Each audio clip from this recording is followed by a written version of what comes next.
thing about the polling in the United States at this moment is that you only got Fox News and APTN, which have called Arkansas in favor of Joe Biden.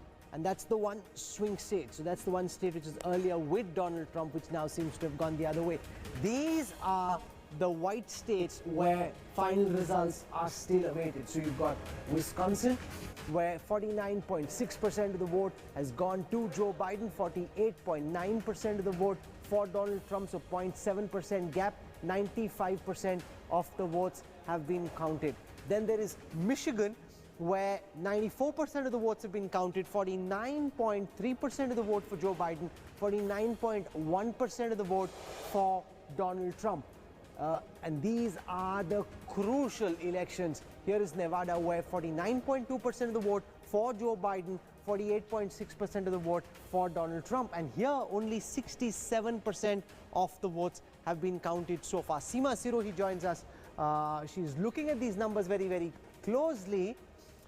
One sense that's being sent out of the United States is that a lot of the votes that are still to be counted are disproportionately likely to go towards Joe Biden, because this is more likely your absentee ballot and your mail-in ballot. Is that your understanding as well, that the Trump votes have largely already been counted because those were the voters who were queuing up on polling day? The votes that are still left are more likely to be the votes belonging to the Democrat candidate. Seema. Actually, it depends on what areas. In urban areas, yes, they are likely to be Democratic votes. But in rural areas, many people there also have used mail-in ballots.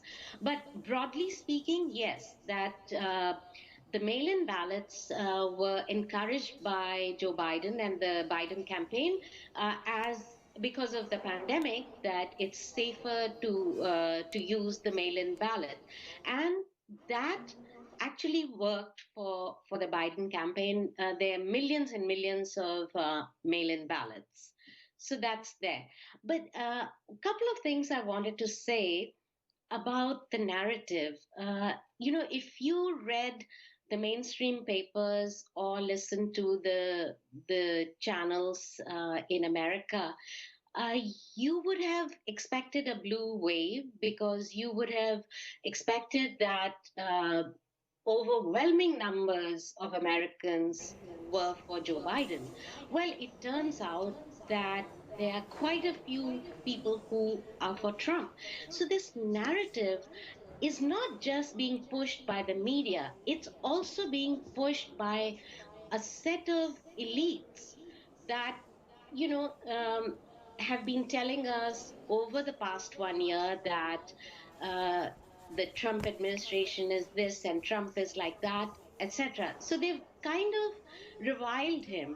And there is a certain bit of what I would call elitism that does exist, where the media then lose touch with the people because they are being told by one side, and to even listen to the other side kind of denies your liberal credentials. And that, I think, is the mistake that was made again this time, despite what happened in 2016.